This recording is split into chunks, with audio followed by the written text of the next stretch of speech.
Hello and welcome to Conversations Need to Be Had. I'm your host, Chantal Gabriella Jazz, and I'm here with Kharis. Hey. And we're just going to be having a conversation. And the question is, what inspired you to get into fashion? What inspired me to get into fashion was it all kind of kicked off when I was about 10, 11. And my mum showed me a documentary about these two designers. I can't even remember who they are, but I remember watching it and being really, really, really inspired by their story and their process. It resonated with me. I think a part of their motivation was that they didn't have a lot of money, and so the way that they did things was reflective of that. And that when I was a kid, we also didn't have a lot of money. So then I was like, oh, like, yeah, I guess like you could design your own stuff. And obviously seeing that as a kid definitely inspired me and planted a seed. Before that, I was like, everyone always says that's creative. Creative from young. It was always there. My parents really encouraged that. And the adults that knew me. So every Christmas and birthday and whatever else, I would get like paint sets or like, easel or canvases or whatever. So yeah, that's kind of like what sparked it.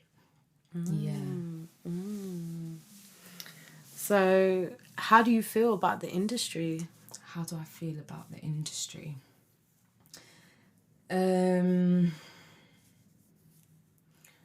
When I first got into it,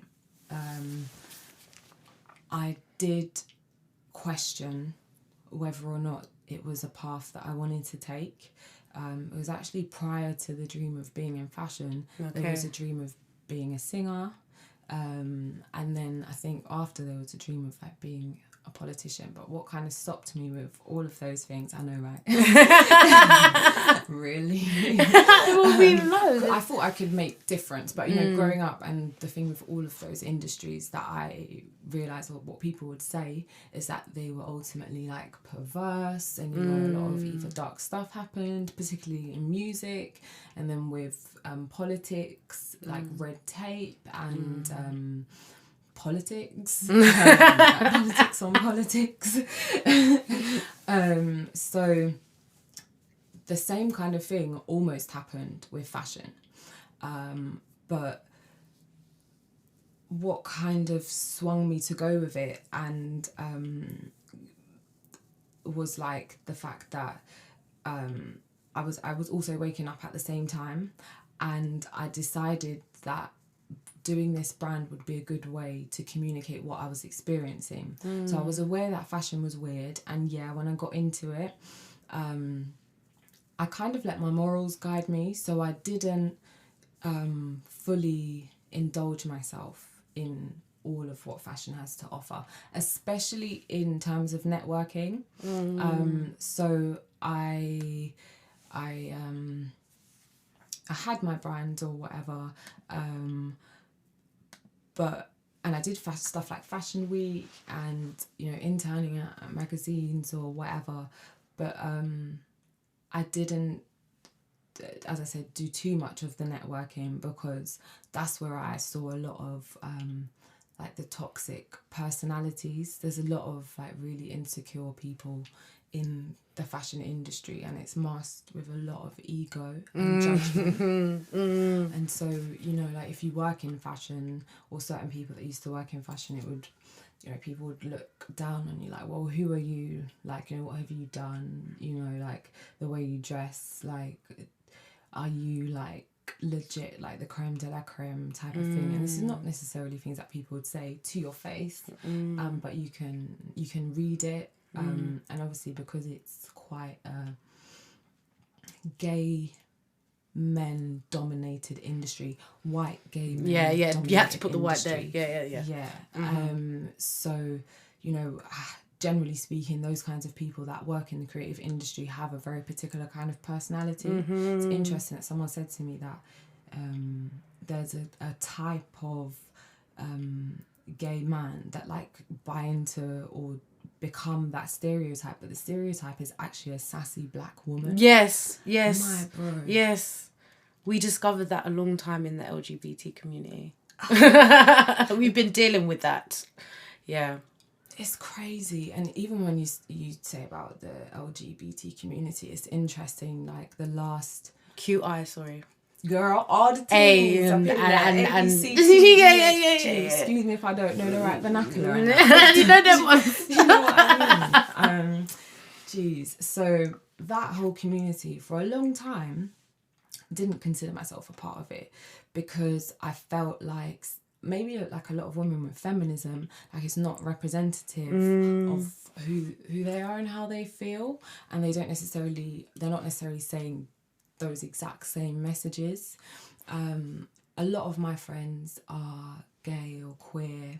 I think I have probably equal amounts of both, but I'm aware. And so like they would call me queer. And then when I started to think about what that meant to them, then I could see how they would give me that title. And so in a way I kind of accepted it. I've used it a couple of times, but personally I'm not really too big on titles and boxes and all that kind of thing. Sometimes it's necessary for communication, but yeah. And then I am bisexual, and my first attractions were to women, and even recently going back over that again, I find it interesting that I didn't really identify with that community. When I was a kid, I was quite tomboyish, but I could flip between the two of being tomboyish and being feminine, and my mum didn't force me to be a girly girl. If I liked to play with toy cars or Ninja Turtles or dress like how little boys dress, it wasn't a big deal. And recently, because of everything that's happening, I do and will start including myself in that community more. Like I have referenced it more and stuff, because there's a lot happening at this interesting time in the human story. And I feel like anyone that is deeply moved by something and something affects them and they have something to add to this story, in terms of the new direction, I feel that we should make our voices heard in whatever way that we see fit. Yeah, because it's that time, especially this year, these first 4 months of the year, like we're setting that foundation. Cementing it. Cementing. Solid.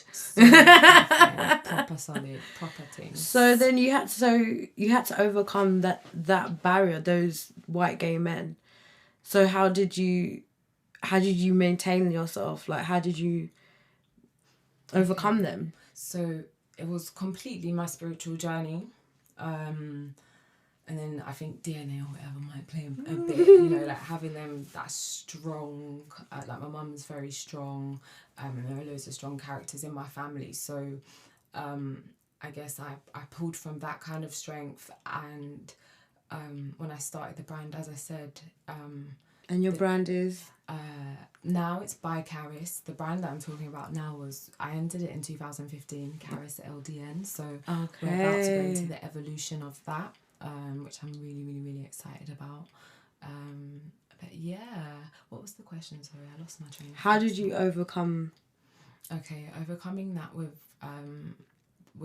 spirituality. So the business and the spiritual awakening having happened at like the same time, I was using my spiritual journey as it was my complete drive. And so like not necessarily in the way that I marketed it, although I did try, but I'm a bit of a marketing novice, but in terms of like my customers interacting with me and stuff like that, there were a lot of wholesome conversations, a lot of affirmations with women about loving who they are, like working in that industry and noticing just how insecure everyone is, and it is a vain industry, and ultimately any like of these like the major industries, when they try to sell people the fact that they need it because they're inferior in some way. So I just stuck true to my vision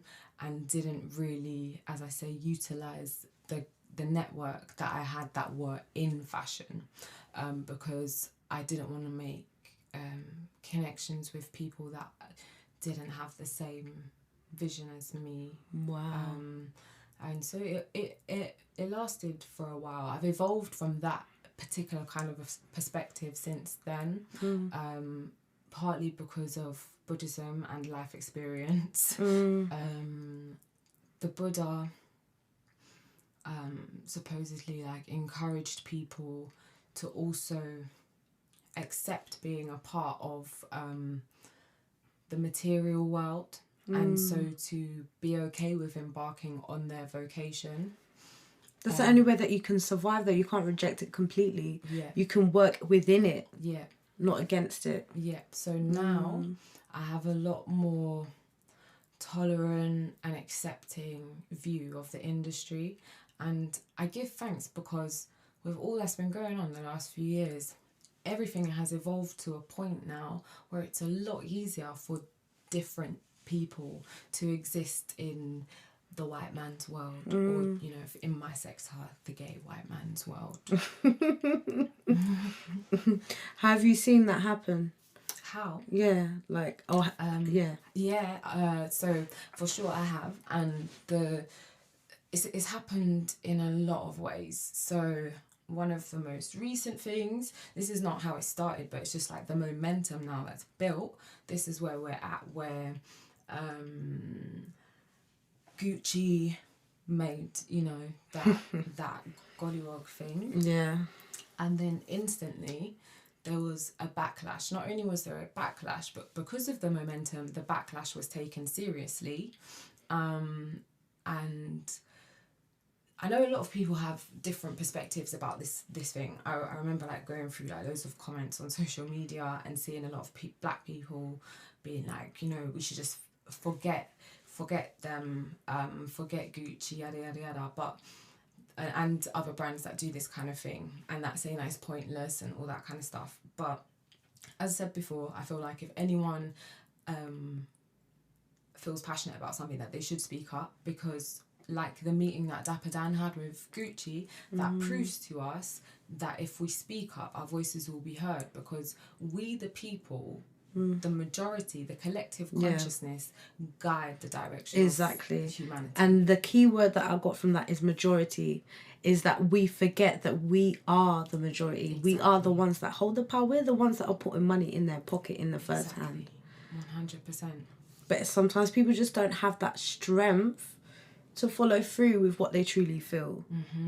And I think maybe that's where people need to check themselves. I agree with you. It's a little bit of a harsh reality, but I even kind of accepted this for myself when I realised it, that a lot of human beings are lazy. Okay, it may not be our fault, but now with the consciousness where it's at, everybody has got a certain level of awareness, and we've got smartphones.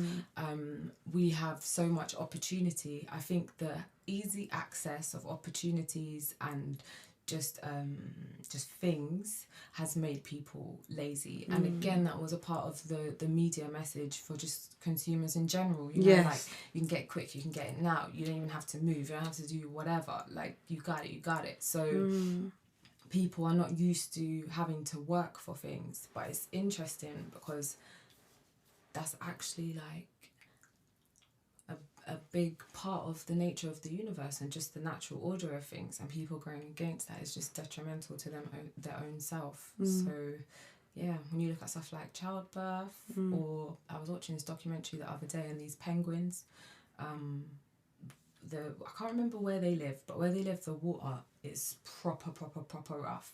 So every day when they go down to get food, it's almost like they might die, kind of.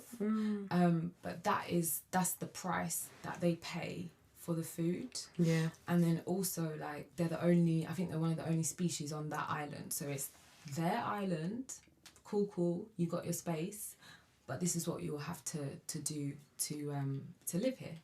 And I think we could definitely benefit from pushing ourselves. It's a whole journey though, because people, need to believe in us and themselves. Yeah. But people feel like they can't believe in themselves because there's so many things in their way that can't allow that opportunity to happen. People don't understand the power of their mind and their vision. Exactly. I was going to say their contribution to this world. Exactly. They don't value it. Exactly. And I was going to say, like, I feel like most of the people that are going to be listening to this, most people that you know and that I know about law of attraction. Even do you want to explain about it for those that might not know? So for the people that don't know, the law of attraction, simply put, is the idea that what you think and feel, you attract into your life experience. The jokes thing is, you're always doing it. We've always been doing it. So before, we was doing it by default, unconsciously, and so we were just manifesting.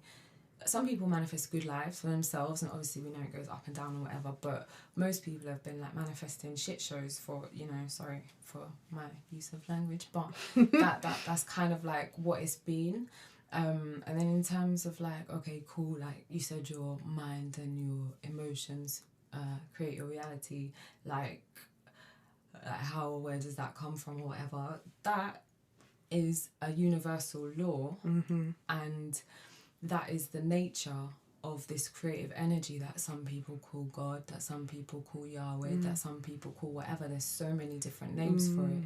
And that nature is universal consciousness, and sometimes people call that the universal mind, and it's not necessarily lower mind in terms of we think thoughts. It's a collective energy that when you dwell on something, when you ponder something and you're really there with that thought and you can feel it and see it, that is the beginning of energy. And as you and I know, energy is just it's vibration that's moving at a fast enough rate to become something physical. This is science. This is not like some la la la stuff. Atoms don't make sense.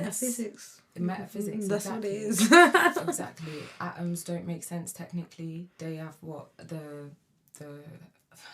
my words are going for me, but my point is there's the center, and then those two things moving around them. There's a lot of dead space around those things, and science now actually is starting to understand more about dark matter, and that is the mystery of God. I don't think we'll ever be able to. I don't think we're meant to though. That's the problem. It's like, why do we want to know everything? Because life itself is a mystery. We don't know every piece to it, but it is just, isn't it?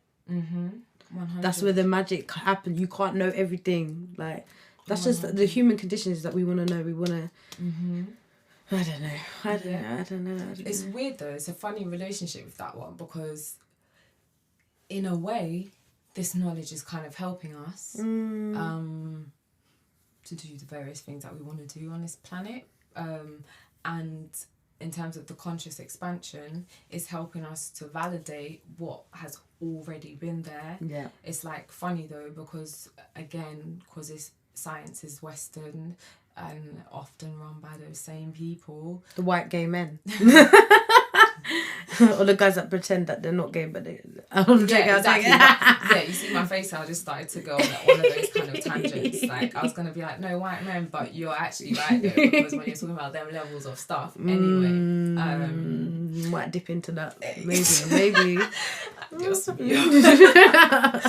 Oh my gosh. So yes, it's those people in the science world, and now that they're like, getting a clue about what all of the civilizations that they call uncivilized. Exactly, that knew from long time without like this technology. People. Exactly. I did that, guys. I did the... inverted commas. The inverted commas. Yeah, man. So how do you feel this time? Like, what is this time to you? Like, is this still part of the awakening period of your life? No.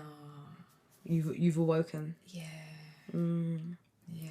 So what is happening now in society that you feel that this massive shift is happening? Because some people are just completely unaware of what we're talking about. So it's like, that's why I'm asking you those sort of questions. Like, what is it that is changing so much? Okay.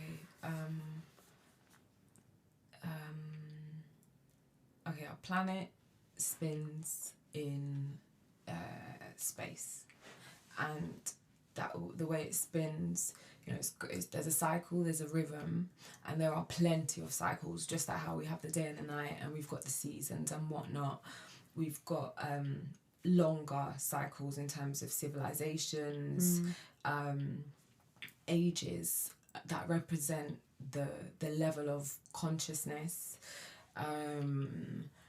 all kinds of cycles. So what's been happening for a long time, I know for at least like the last 20 years, is that we keep crossing into new thresholds in terms of physically, like our planet where it's positioned keeps going into new cycles. So people talk about the Age of Aquarius, and so basically the Earth will be spinning in the sign of Aquarius for the next however long. Y'all can Google it because the information is there, but it's for be for a long time. I think it's 2,600 years. Something like that, yeah, for sure, exactly. So that is one of the main cycles that people are talking about, because that's one of the areas that we're going to see the biggest changes. But one of the smaller, it's not even a smaller cycle, but a lesser known one is that, like in terms of our galaxy, you know, like sometimes you see it from the front where it's got the spiral. Yeah. But then when you look at it on its side,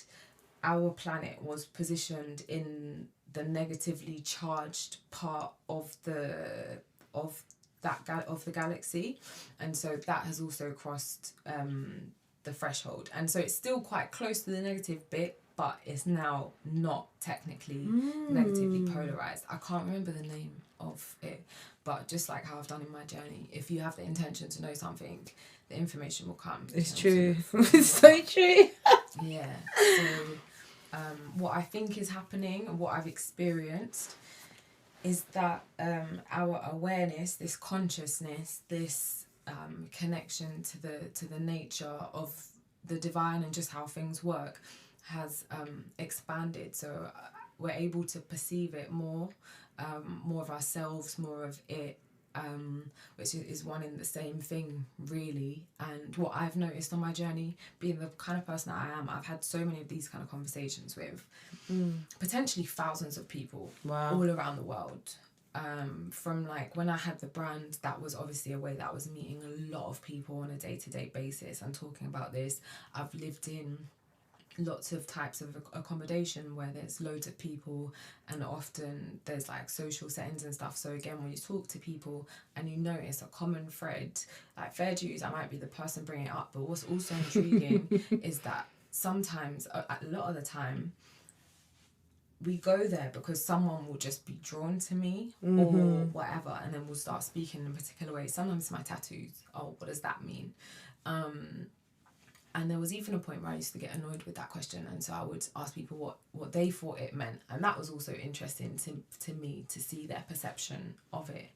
And so yeah, what I noticed over the years is that everyone was essentially having the same experience and just perceiving it in a different way. I feel like our astrology kind of impacts the kind of people that we relate to. So you will naturally see that whatever sign you are, you might be, you know, you might have friends whose birthdays are all in a particular month or whatever, or a few months, and then you'll notice that maybe you interact with those people easier. There's definitely a lot of that, but I know, like, I have spoken to people that are on my frequency and then also not on my frequency. But in terms of how similar those experiences are, I find that you notice the similarities in your experience and someone else's more when, let's say, you're both an air sign, like I am, because you'll be perceiving it in the same way, and so when you come to communicate it, it's the same thing. And so you're like, yo, and as someone else, let's say an earth sign or fire sign, if that's not you, then they might be saying stuff and you might not even really know what they're talking about. Maybe some words will give you some insight, but again, with the expansion of consciousness, the more that you're comprehending of the nature of the universe, the more people that you understand. It's weird because there's some relationships that are easier, but the more you learn about the cosmos it gives you the tool, and this is it, bruv. We've got the rule book now, so you've got the rule book and run with it. It's not a race, it's not a competition. And there's no set way to really do it. Whatever suits you, you know. It has to be for your benefit, no one else's. Not to look good and, you know, stay woke and all this rubbish. Like you're not a hashtag. You're not a brand. Like you are a being, and your light is all that matters, and your darkness, because you can't run from it. But it is for you. It's the yin and yang of life, isn't it? That light and that darkness. And we all are essentially a manifestation of the divine. Not it completely, but a part of it. And it completely does move through us and give us life. So, It's the energy, man. It's that energy. So it's like, I watched this documentary recently about, do you know Sophia Stewart? No. The original woman who wrote The Matrix and Terminator. And she's really given me some information that has really resonated. And she was saying that the Matrix is actually a Latin word for the woman's womb. And the reason why she created the Matrix, it's a lot of subliminal messages about the second coming, the second Christ, but it was also about, you know, the time that we're living in now, and this evolution of man, and that, you know, the 3D world that we live in is God's world, because man is created in the image of God.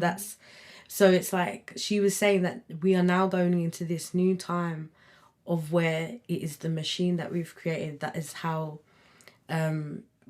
we have birthed a new matrix without the womb, basically.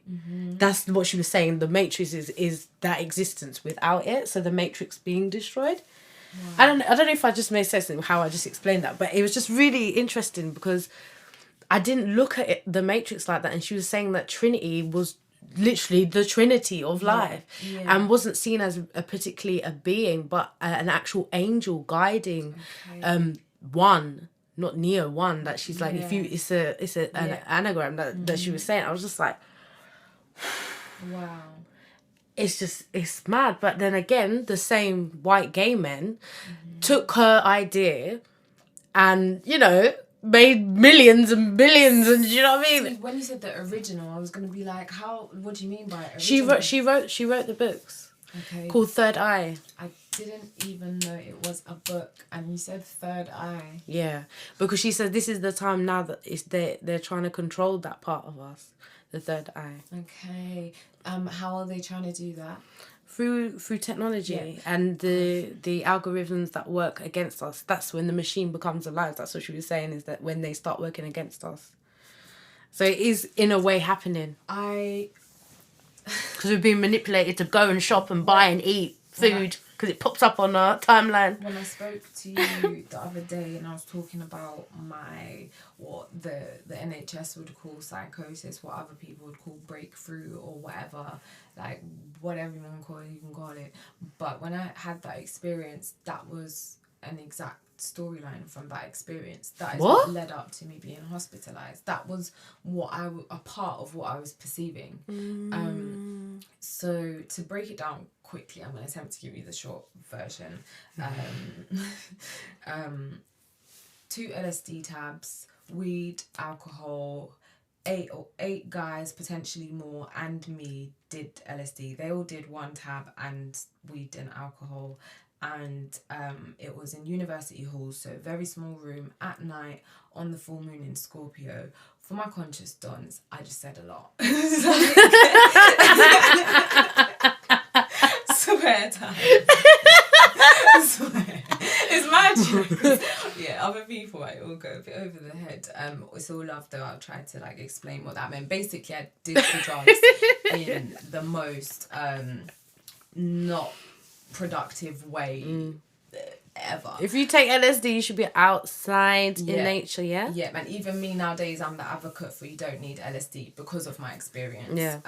And another thing that was interesting about this for me is that I decided in 2014 not to do any more man-made drugs. Okay. Because I've had other experiences before in 2012 without drugs that have taken me to higher places. And I just came to that point in my journey where I was being real with myself in terms of what that high bring, especially in comparison to having experiences without drugs and then with psychedelics that are not man-made. It was different. So went back on my word in 2016 and 24 hours after we took the drug, I was still extremely high and I knew that something wasn't right. I actually knew that something wasn't right very early on into the high, a couple of hours. Okay. My higher self started channeling, and so I was laying on the bed, eyes closed, jumped up in a flash. I need to go to the hospital. They're asking me what's wrong. I don't know, but I need to go to the hospital. Something's not right. Chill again. A bit later, and at this point, I started to become aware of the cycle. So I could feel that every time I got up, the time was running out. Obviously, time is an illusion, but rhythm is a thing. So the message kept getting more intense, and then it got to a point where it was like, it's too late. And after everything happened, the guys in the room told me that when I was saying that when I said it was too late, they were shook. And obviously it was mad weird, but from their perspective, we can't really go to the hospital again because their guys are not really nurturers like that, or especially when they're not conscious. Like there's not really, and they don't know me like that either. Okay. Like I was the only practicing spiritual person there, so they didn't know that like I should be taken seriously if I'm saying that kind of thing, even if I'm high. So 24 hours later, still high. Went to the hospital. They kind of like couldn't really do anything for me. They advised me. I went against their advice because I was just so high. And me being a Gemini, interested in information and all that kind of stuff, and what psychedelics do to you, and they open you up and you just start perceiving it. Oh my gosh, it's so amazing. And it was just faster, more. I am very into the mysteries, so I kind of loved what I was being shown and what I was experiencing.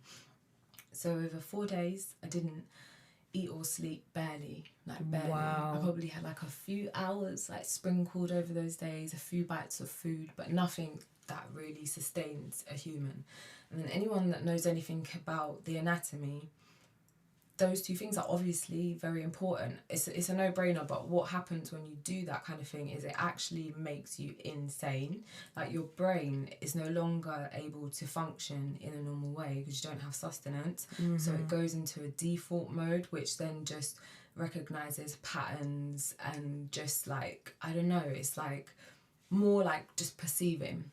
And so over those days, I was just going higher and higher into the other realms. So there's like the 4 realms: your physical, the mental, the emotional, the spiritual. And so I'm experiencing more and more of them as the days go on in that order. And I'm not grounded, obviously, not centered, so I don't have any control over what I'm experiencing. And then it did turn a bit like dark at some point.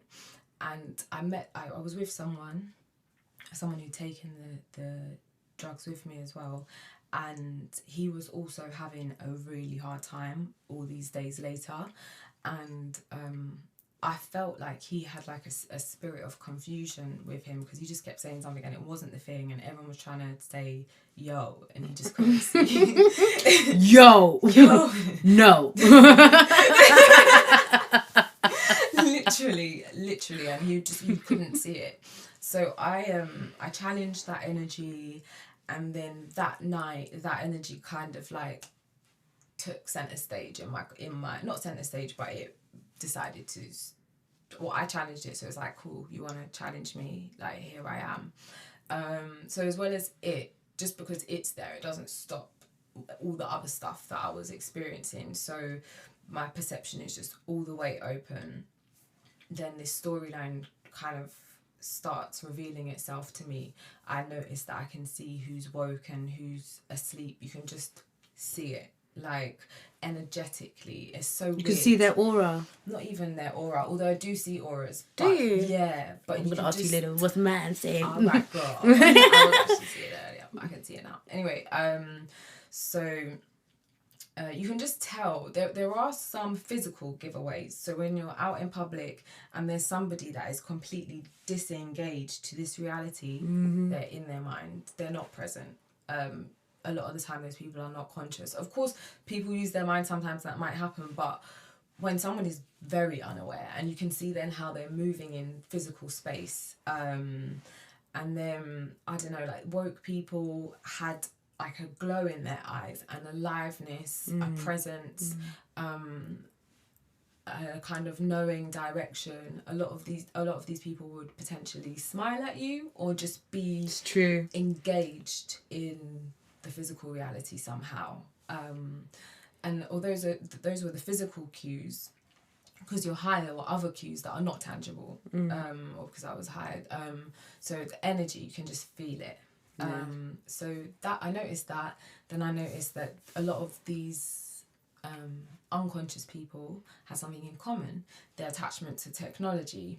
And then it was happening through everything that I was becoming aware of this, through advertising, through technology that I passed. Like, if something would be on the news, I would be seeing a different message to what was being shown. Like what, for example?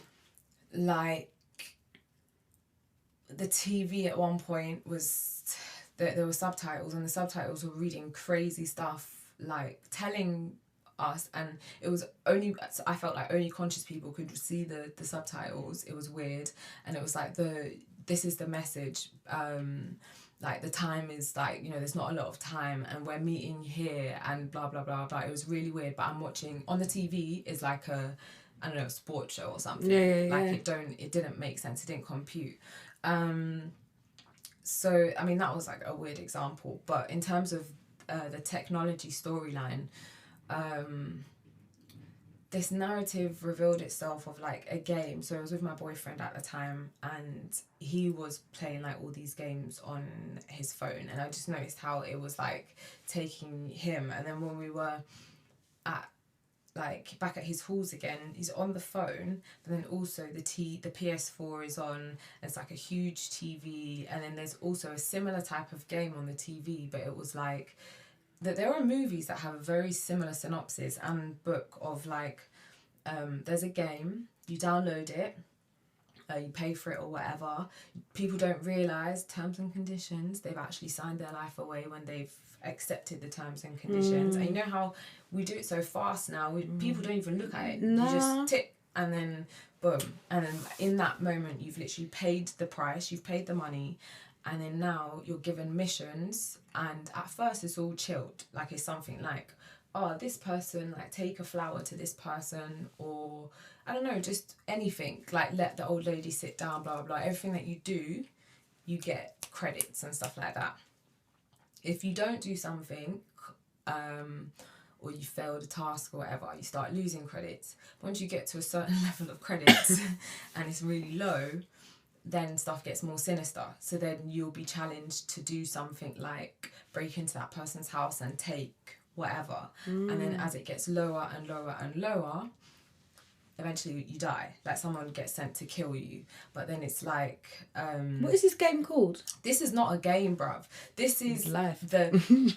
This is the storyline through the LSD, through the high that I was like experiencing through all kinds of different, through everything. And the way that it was working, because I was so high, literally, in terms of perceiving from these different realms, everything that was being shown made too much sense. I can't really break it down. Like, you know how in adverts or in marketing messages, they use specific words like, we need you. Yeah. But the marketing is very much targeting a particular type of person, and the symbolism that they use and all of that kind of stuff. So yeah, that was the crazy storyline. And so yeah, people would eventually die. Then I saw my boyfriend like do something on he did Android Pay while this storyline has developed. So you got that before he did that, so it's like a premonition of what was. It was weird because obviously I'm just high and it's not a real thing. Like he's not about to. Yeah. But I looked at him and I was sitting on the bed or whatever, and I literally saw him like pay for something, and I was just like, "You're done, like you're gone, like I can't help you." And then another thing as well that I was being shown is that like people on different frequencies that are so far removed from each other, they're not able to perceive each other. And so it was like the people that end up killing each other and getting into those low frequencies, those are the only people that they're affecting. Like, so in the game, someone wouldn't be sent to kill someone that had a lot of credits. Someone's being sent to kill someone that doesn't have any credits, but only someone with no credits is going to kill that person. Do you know what I mean? And it's mad because when you look at life, that's how it's turning out that way. It kind of is like that. Like when I look at like, people want to say stuff about young black boys and all this stuff. And first of all, they're hyping, but other than that, it is that kind of thing. You push people into a position, and they'll do crazy stuff. And the reason why people are doing crazy stuff is because the lack. People don't have, so they feel like it's necessary to do whatever, whether it's lack of self-esteem, lack of money, lack of self-esteem, like because of racial whatever or whatever else it might be.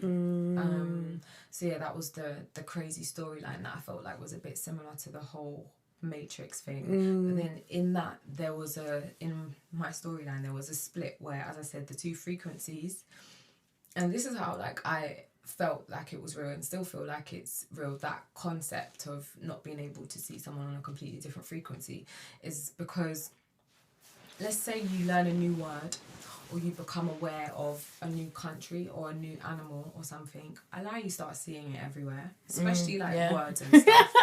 And you're like, oh my god, like there's that thing again. That's because like you got onto that frequency. And then like in another smaller way that you see it is when people always say like about people, oh, she's not on my frequency or she is, then there we have a conscious choice because we're consciously recognizing it, but then you don't vibe with those people that are distant from you. Another way of seeing that is like a lot of people, not all people, but most people only have experiences with people that are from a similar demographic background to them, economically or like racially. Like, let's say not many people like us would jam with someone that lives in Knightsbridge, and let's say go to their house, chill, have a drink. That's their tight brethren. There are people like that, but most people, if they live in the ends, they don't have contacts with those kind of people. None of us have contact with tribal people. We're not on the same frequency. Look at our interests, look at our way of life. It's different. We don't have access to get there. No. Exactly. Because I'll be there. Exactly. And so even like with, you know, in like, I don't know if it still happens, but black boys feeling like they have to be in their postcode, and like that's all it is. Like it's a messed up message that has been perpetuated from. It's trying to own something. It's trying to, because you know, guys, they like to feel, but you know, like it's a masculine. It's like the divine masculine energy to, you know, power, control, and it's like when you don't have any of that in society. You need to hold on to something. You need to own something. Like the jokes thing is that they don't own it. This is it. You have no property. This you is live it. in government housing. Talk the things. So let's just. It's the ego, and it's encouraged. You know, it's supported, and it is like you said. It's the lack. You know, it's the lack of having a father in many cases, having that role model, someone to protect you, someone to guide you. You know, then of course you're gonna that's unfortunately what happened to my brother, and he ended up being murdered. Do you get what I mean? He was looking for that elsewhere, and he didn't have that at home. And yeah, it's crazy. It's crazy to think that, you know, my brother was murdered in 1999, and we're still having this conversation in 2019. Wow. Do you get what I mean? It's crazy. One of the things, because we're beginning to touch on this, one of the things, as you can even tell from the tone of my voice, that I started saying, that I really don't enjoy and I think needs to change, especially for anyone that is conscious, is the UK music scene, specifically grime, and the message that they continue to pump into the media and perpetuate. Like people talking about money that they don't have and a lifestyle that they're not really about. The people that are about it, glorifying it, even though their soul is not happy. And someone might be listening to it, be like, how can you say my soul's not happy? Da da da da. Okay, cool. Yeah, man's gas because you have bare spliffs and that. We can take, we'll take that one out. That's fine. But how does, you know how you got into that lifestyle, and I'm pretty sure if people felt like they had options, that's not their first choice career or lifestyle. You being in that place, why would you want someone else to be in that same place? When, and it's mad because when black people talk about crab in a barrel mentality or whatever, potentially it is like that, and it's mad because I never even broke it down like that until right now. But what I do feel though is that there is so much responsibility because it's not the only story at all. And there are people out there that have better things to say. I love people like JME and whoever, but even still, but you know, at least he's gone more in a different direction with it. Like he's a bit more funny and he's not so road. He's always been like that though, from there. Exactly, he challenges stigma. We need more people in the community that say different things. Yeah, but it's media. The industry, it's the music industry, the ones that are putting money into the people, they're putting money into the ones that... But that's not even true. Well, okay. Oh, you talk the things, you educate me, you tell me something. So, I mean, this is actually even new to me, but someone broke it down to me. Yeah, I know, right? It's all coming out. Conversations need to be had, boy. They need to be had. So, someone was saying to me the other day that, you know Janelle Monáe? Yeah. She wasn't signed to a label originally. She was funded. And she was funded by Bad Boy. Okay. And then eventually she's now opened her own thing. Yeah. There's different ways to do stuff. And the difference between that, for people that don't understand the music industry, I'm not going to get gassed because I fully don't know that much. I know pretty much as much as I'm telling you right now. The difference between being signed and being funded is creative license. Of course, yeah. And actually, these flipping grime kids are not signed, bruv. They're funding themselves. You know, a lot of people are doing stuff on low budgets and whatnot. Okay, a couple man are signed, but those guys become a different kind of sellout. Not all the time. I'm not gonna say that about everyone, but they airbrush it a bit, and then then water it down just a tad. Yeah, get a little vocalist on the chorus. Yeah, I'm ready to hear something different from these guys. Yeah, they have a responsibility. If not, but they don't feel that they have a responsibility. Well, obviously, people we're allowed to express ourselves. I've never heard some stuff like, with great power comes great responsibility. Because it's you have that platform, you have that voice. Yeah. And it's weird as well because there's another thing people say, like, be careful who you offend on the way up because you want to meet them on the way down. And nothing is promised. So, yeah, karma, again, I guess it depends on if people believe in these things. But I think whether or not people want to admit or whatever, people can say whatever they want to say in opposition. It's just like, how does it sit with your soul? Like, how does it sit with you when you're chilling by yourself? Do you even chill by yourself? Like, that's another thing, bro. Preaching. A lot of people just running away from themselves. We want to be around. You ain't gonna find the answers outside yourself. You're not. We do. Like, I'm not perfect. Sometimes I just need to get chocolate. Bruh, nobody's perfect. Do you know what I mean? Sometimes I need to indulge in something. But it's like, you know what I'm saying? Flexitarian all day, every day, yeah. But you get what I mean? It is, you know, once you can sit yourself down and you can do things genuinely for yourself, you will have that self-respect and you will have that integrity and you will stick by what is truth to you. But it is when you're putting yourself out there and you're validating yourself through other people, that's when you get lost, and that's when you start doing the madness. Do you get what I mean? And music is such a sacred thing in itself, and that's the thing that people don't realise. They think it's disposable, like everything else in this day and age. I mean, we have access now to make music, you know, in our bedrooms or whatever, but it's a sacred thing. What that can do is phenomenal. It can make people feel. It can evoke something in people. So why are you evoking negative, anger, low vibrational stuff. Your physical actions also are a very strong part of that. The things that you do perpetuate your reality. And so it's like you sing a song that is essentially a curse and you repeat it and you get gassed about it. You're dancing, you're like, you even make it a mantra. You know, like when people they keep going over the same thing, and like, you know, like I think in R&B and stuff, a lot of the songs used to be really sad love songs. So you're like, oh, like he left me. And you're feeling it, bruv. You know, like sometimes you ain't even got a relation, like you're not in a relationship with someone, you get real sad and you're like, but why am I even sad? Like there isn't anyone there. And yeah, so essentially, like I feel like that just perpetuates the thing. And I've noticed that more conscious people are singing, messages are changing, like people are doing a lot of new stuff. And I feel like there's still a gap in the market for a lot more of that. But I think it's going to happen. I feel like it's going to happen. I kind of want to be a part of that. I'm starting to sing. Like, Ooh. You guys better prepare yourselves. Yes.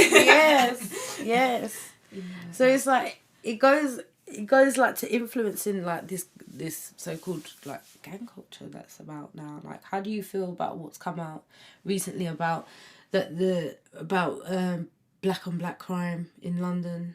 Okay, first of all, I don't really pay attention to media that much, but obviously I'm pretty aware human being existing in London, and I've lived in a lot of the ghettos, so I have seen some, not headlines, but I do have some. I think I've heard people mentioning things, and I heard someone say like, not another stabbing, or like something like that. So I think that ultimately it's not anyone's fault entirely. It's definitely not children's fault, because that's what we're talking about when we talk about like that part, like that demographic. A lot of them are under a certain age. A lot of them come from poverty. I think another part of like the people, whatever group that can take some of the blame, is obviously the people involved in facilitating the system and upholding and perpetuating that, i.e. you know, governmental bodies, the education system, anyone that's got racial prejudice, and I think like it's really sad, because a lot of the messages in media towards that demographic are thuggish type of messages, and okay, what you think and you feel becomes your reality, and also what you're perceiving. Like it's a lot of stuff. So if you're seeing that, and that is what gives you what you're seeing is what makes you think and feel as well. So as well as you actively create, you subconsciously create, as we were saying before.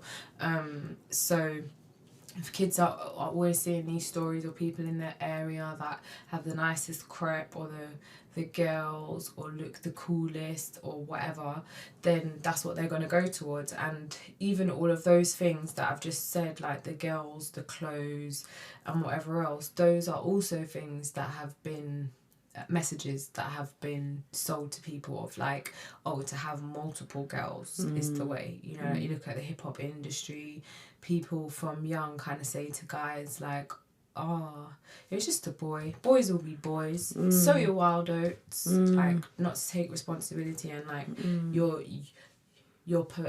given a pass, like yeah you can do it, no one's going to hold you accountable because you're a boy or man. I think it's sad. A lot of stuff goes into it, you know, like from the education system, and then when you say poverty, you know, single parent households, or even people that have double income that are not making a lot because of institutionalized racism, living in certain areas not having a lot of opportunities, or the perceiving that they don't have a lot of opportunities, because to be honest, I feel like there definitely are opportunities in England. Like no one in England can say that there's not, even if you live in a smaller city. You got a phone, there's raw resources out there, you can always do something or be about something or try to be about something. I've lost my train of thought a little bit, but maybe I'll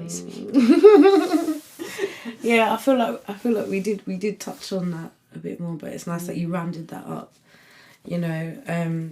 So you didn't really go into the breakthrough. Like, you went into one aspect of it, but the story that you told me, you didn't share. Did you not want to share that story? Is it a bit too personal? It's just so long. Yeah. I don't know. Are there any bits from what you remember that are, I don't know, that you think? I just liked when you saw the planet, that aspect of when you saw it, and then you realised the positioning that was happening, like astrology. I can't even say the word, but you know. Yeah. Okay, cool. Yeah, that one. Happily, I'll give you the long version of that one. So that one, I kind of have referred to it a lot as like my Kundalini Awakening. Because like since after it happened. What's Kundalini?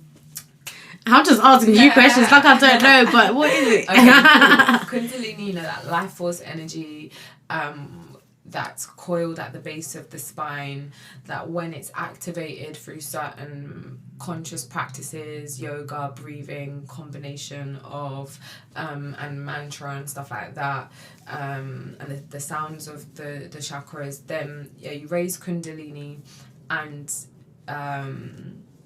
the theory is that once it reaches the crown, like the whole Shiva Shakti, super expansive bliss type state thing happens. But essentially what Kundalini Awakening is for me, when people do it consciously, that is akin to like any journey that an initiate goes on, because it's not like, usually it's not a thing that happens straight away, it's a thing that takes time, and in your lifetime it's like this journey of self-actualization, which is you going from like being driven by your lower self, animal-based desires, to you being in control of your life, not in a selfish way or whatever, like egotistical way, but in a way where you take responsibility for yourself, and you live as much as you can in alignment with what you know is right and true. And I say that in inverted commas, because as you take this journey you realize that right and true are so subjective, but that's also a big part of your own individual journey. I feel like I went on a tangent, and now I'm ready to actually tell the story about the awakening. So with this experience that I'm talking about as well, it's it doesn't happen to a lot of people, and I don't say that in a way like where but sometimes for a couple of different reasons. One, that God just permits that you should be quickly ascended to the top of it to see Wagwan. And then a lot of the time, which was I think the case for me, if somebody is going through a lot in their life, I can't say hand on heart that this person is only an initiate, but I would imagine that is someone that is awake to some degree or another, that they're going through a really hard time. Again, if God permits, he will just, or not he, but it will just show you that. And it's, I don't know, I felt very sure, and like I felt like the journey up until that point was not just something that I was making up, because it was 2012 and I woke up in like, let's say 2008, 2009. So obviously that's a few years of some really abstract stuff. Back then not everyone was into this, so I'm like, okay, I'm seeing all of this and I see the connections and I kind of can't deny them, but I'm the only person. Yeah. Not the only person, but one of the only people, especially in my immediate surroundings. So as I said, going through a lot of stuff, and one day I've gone like back home, conked out, fallen asleep. I had had some alcohol that night, and in a way it could have been a catalyst because it raises your body temperature, and obviously it relaxes you. So when I went to sleep now, I've astral projected, which I believe that's what everybody's doing every time that they go to sleep at night. Same. Yeah, that's what your dreams are. I did that in inverted commas again. And where you manifest depends on your level of consciousness, the processes that you're experiencing at that time.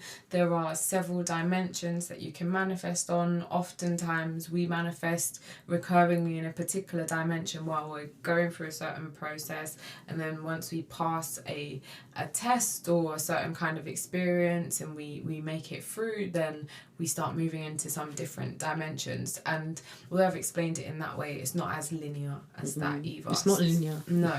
So I had gone to sleep and astral projected, and it was lucid. So obviously lucid dreaming is when you're aware that you're dreaming. I'm also someone that's used to having control in my dreams as well. And that makes dreaming very exciting. It's weird, like when you can like just guide it in this strange way. But yeah, gone to sleep, and the way the dream looked was like a sci-fi movie type thing, like when you're in outer space, except from I'm standing on what I call the edge of the earth, but it's not really the edge of the earth. It's like me at like just outside the atmosphere type thing. And I'm there with one person who physically was my best friend, but energetically I knew that it was two people that this person was representing. And then the dream was also telepathic, like the whole thing. So we're on the edge of the earth, my best friend and I, looking out into space, and we see this red planet approaching, and it looks like it's gonna hit the planet. And so we're talking, but really like nonchalant and super chilled, like, oh, like that planet looks like it's gonna hit. And then like she's like, oh, like which one is the red one? We're trying to figure it out. Is it Mars? Is it Venus? And then eventually we're like, we should tell someone. And next scene like happens like just like a flash, no traveling to it, and then it was like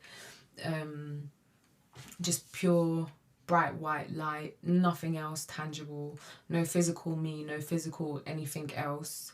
And this thing, I felt like it was the energy that like kind of like looks over what's going on Earth. Not necessarily God, but like I don't know how to describe it. That's just what I felt that it was.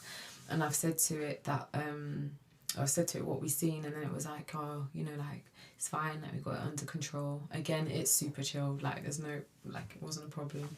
And yeah, it was saying to me everything's fine, and then I was like, well, you know, like it looks like it's gonna hit. It's like, yeah, it's cool, we're just gonna like, you know, blow up the planet. It'll be fine, like it's not gonna hit. And then I'm like, what if there's like life inside the planet, and you unleash the life inside, and it's like, oh no, it's fine. Then click again back to essentially the first scene, this time by myself, and I noticed that the planet is like moving around the earth, and so it's not gonna hit. And then again click, and I'm in a space that is really hard to describe without words. I mean with words, sorry, like all of the words in the English language, the best ones don't do it justice. Wow. Because it wasn't relatable to the 3D reality. I haven't experienced that level or depth of perception. Also, my consciousness at that point was wider than it is when I'm, you know, here in human form like this. I'm making myself sound like I'm an alien. I'm not, I don't think, anyway.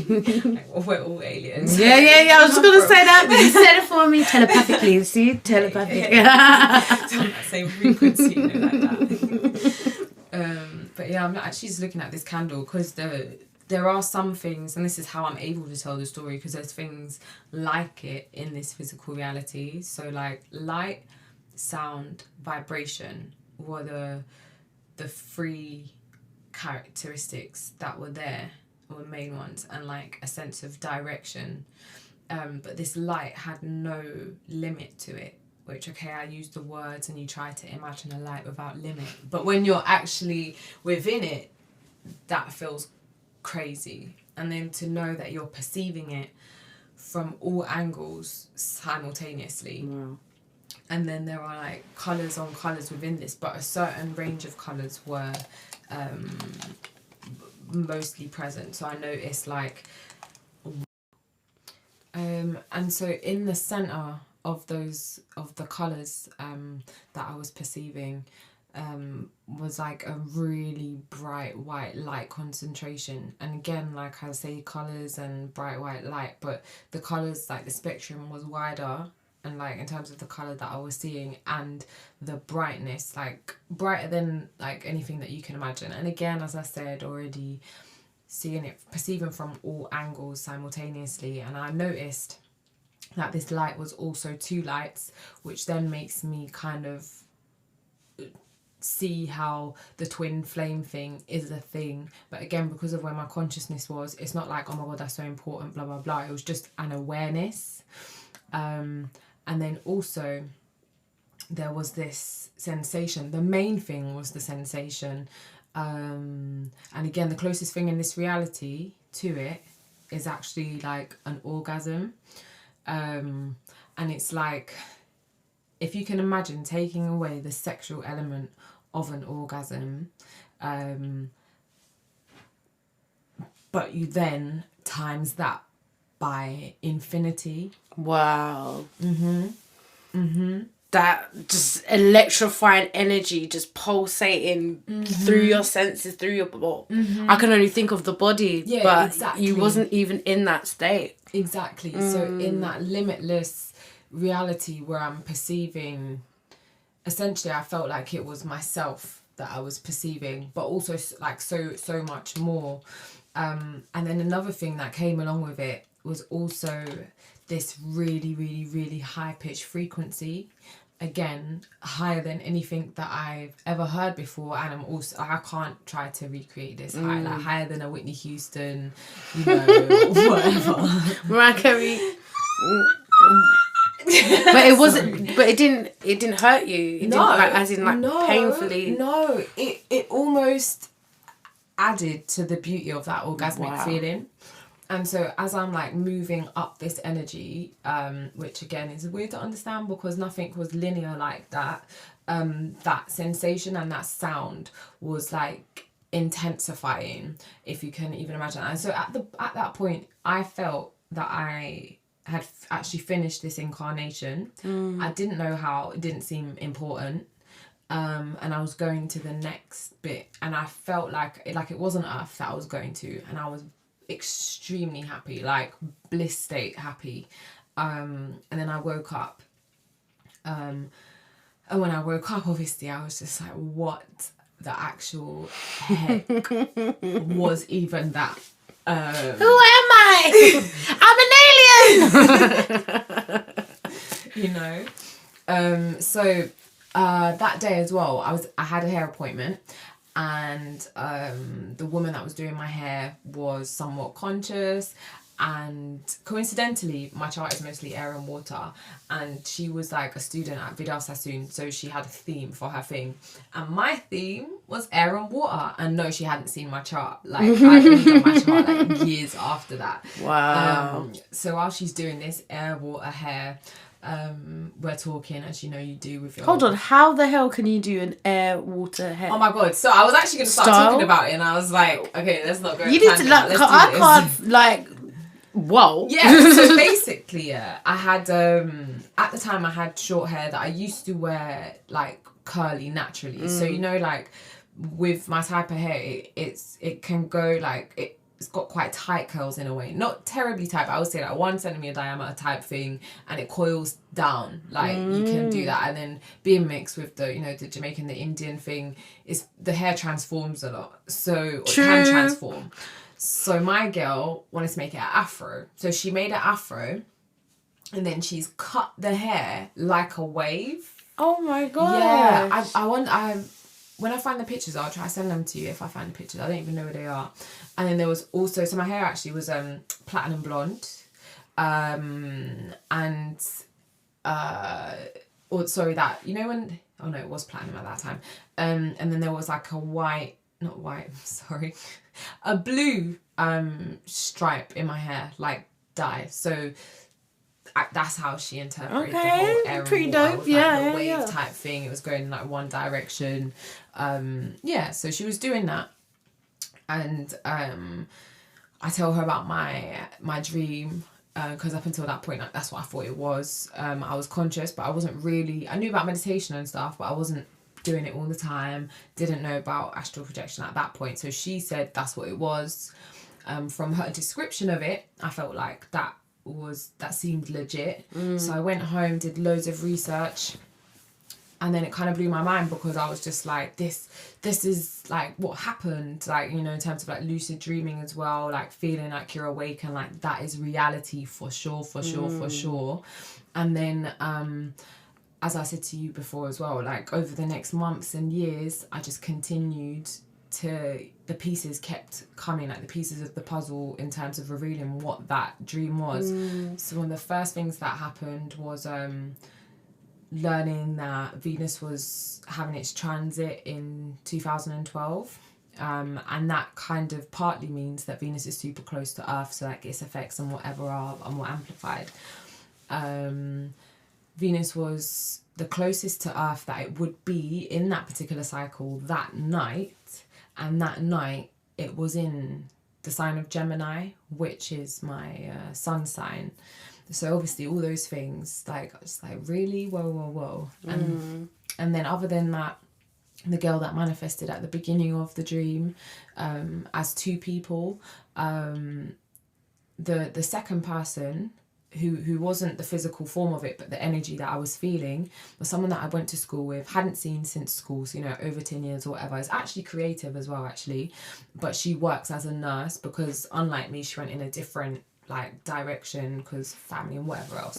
But she contacted me randomly and actually started working with me and my brand for a few months and helped me out, and then she disappeared again. Well, not disappeared, but, you know, just we weren't in each other's life again anymore. And then other things, just like a lot of the explanations of certain types of energy. As I continued on my journey, I learned more about them and understood that essentially that's what I was having. And so someone like me, I might say like loads of stuff, and sometimes I might sound certain about something, but because of that experience, I know that the words that we use to communicate, especially highly spiritual things, they don't ever really do it justice. And everyone's perspective on the words as well plays a big part in how they're perceiving what you're saying, even your own interpretation of that word. But yeah, from that experience, I knew for sure that this path that I was on was legit. Not like, seems legit, like, is legit. Like, I've not had an experience as elevating and beautiful as that one since then, in all the psychedelics, in all the beautiful things that have happened. But it also doesn't take away from the physical reality. Another thing that it gave me was peace, because obviously I was going through a lot, and so it made me see that this life actually doesn't matter as much as we think it does. It's funny as well, like saying that and then being here, even doing a podcast about this kind of stuff as if it's so important, and even saying all the things that we've said, but from that experience it was like, it's fine. And I guess that might be weird for someone who's not conscious to understand, like, the fact that it's not important and that it is in the same time. That paradox, yeah. But life is full of paradoxes. I feel like anything that's true can be verified and validated by numerous other experiences, and that also has been something that's helped me on my path outside of an experience like that. But yeah, ultimately, man, it gave me peace and solidified the journey. So from there, I just went with it. And you just continued on to this day. So where are you at now in yourself? How are you feeling today? I feel so good. I feel so good. Like, people that knew me as maybe like a teenager or something and haven't seen the in-between would be proper confused. Really? Yeah. Wow. I reconnected with someone, only briefly. We didn't even get to meet physically, but I found her on Instagram. I loved her off from when we was younger, but because I don't know, a combination of trauma and life and just whatever, being young and naive and immature, she's an amazing person. So we were friends, and she kind of distanced herself from me, and I completely get it now that I am who I am. I found each other on the gram, and she messaged me and was just like, I'm so surprised, like, to see the direction that you took, and not in like what a blessing though. Yeah, and she was kind of like in awe, like that. Oh, you flipping did a U-turn, mate. Like, and so yeah, man. I saw a meme the other day about Snoop Dogg giving thanks to himself, and I received that message. As we said earlier, like, it takes a lot, like, to commit to not to your personal development, to not being lazy, to pushing yourself, to following the voice of the divine, following your intuition, aka, and to just like continue on that path no matter what. One of the things as well that has helped me a lot in that is, like, no matter what happens, even if I make wrong turns and whatnot, at least, the very least, keeping it real with myself. Can you just say that one more time for those in the back? Keeping it real with myself. Keep it real with yourself. It's not anyone's business, really, what's going on with you. These processes of, like, healing, releasing trauma, transformation, the relationship with you and God is a very personal relationship. The beauty of the fact that we have all manifested in individual packaging as what we said, a bit of God experiencing itself. There's no mistake in the fact that we're very different. Yeah. So in terms of how we relate to Creator, that should also be as individual as the perspective of boom, I'm looking out of my eyes and I see you, I see the tapestry on the bed, I see your bed, I see the microphone, I see the wall, I see whatever else, and you see something completely different, but we're in the same room, bro. And we're going to describe it differently if we try to tell someone what it is. There may be similarities, again, coming back to being on the same frequency, yada yada yada yada yada yada. And that's what you get with religion and other types of spirituality. But yeah, man, just I feel in such a great place. It's been like 10, 11 years. Am I good at maths? Who can say? It's been a while that I've been on this journey. And I'm content. I wouldn't say I'm looking for anything. That doesn't mean to say that I'm perfect. I feel like I've got the rule book and I know what needs to be done. Yeah. Every time I make what some people would call a mistake, then I know what to do to remedy that. If I don't know what to do to remedy that, then I allow my consciousness again to expand and for God to show me the way. And it's a continual journey. You go through cycles, you're continually expanding. And so now it's just more about me being the best person that I can be in every moment. And me personally chilling when I don't. Because maybe a lot of people do this, like maybe we're really hard on ourselves internally. It's mad actually, you know, like a lot of people will often say stuff like, oh, like, I'm so stupid or whatever. Maybe not people like us, but that used to be a thing of like, you'd quickly say, oh, you dropped something, oh man, why did I do that? Like, I would do that sometimes, yeah, but it's that habit, rather than the opposite of it. But yeah, man, I'm so grateful also to you again. I know I've said it before, but I give thanks for this opportunity, for you even following your inner guidance and doing it again. Oh, bless you, man.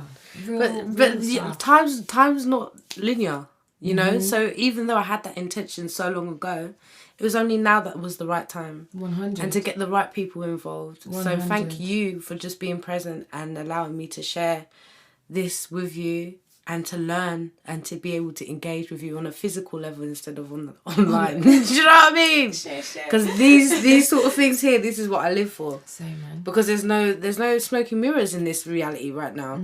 But in the new matrix or destruction of it, the facade, the mask, it's all there, you know. We can be anyone we want to be, but it's not for that time. It's not that time right now. No. That's why I don't call myself Ivy Makusha anymore. It's not about the falsities. It's about just being authentically you. Do you know what I mean? But thank you so much for coming through. Where can people find you? Okay, where can you find me? So my name is Kharis. Pray to God, all the gods, that when this comes out, my marketing is actually still the same thing. Okay, so at Kharis.hs, Kharis is Kharis.hs is one of my Instagrams, and then another one is Kharis 7.0. There's also a YouTube channel, Kharis 7.0. If you try all of that and you still can't find me, then you can look for me on Facebook. I don't always check that, but you should be able to find me on those things. I have a stall, or by the time this comes out, I would have a stall in Brick Lane's backyard market.